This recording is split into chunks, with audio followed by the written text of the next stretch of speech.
One of the most common things that we tend to find with clients is the over-reliance on the use of Excel for production planning.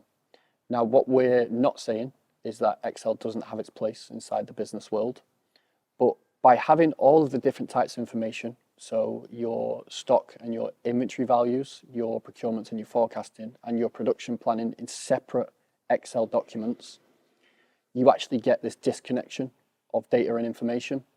And that disconnect can actually lead to increased lead times, breakdowns in those communication, and things being overlooked.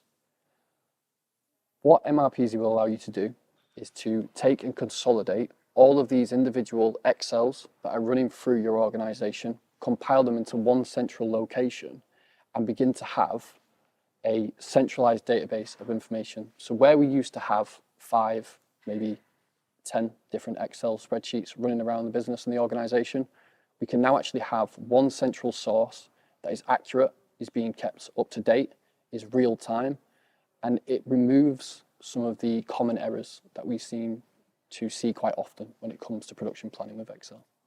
So a lot of companies use Excel for production planning, and some of the common problems that we tend to see with that is this disconnect of information. So we'll have standalone Excels running across different departments. We'll have communication issues, we'll have data entry issues. What MRP will be able to do for your organization is to compile all that data into one centralized database.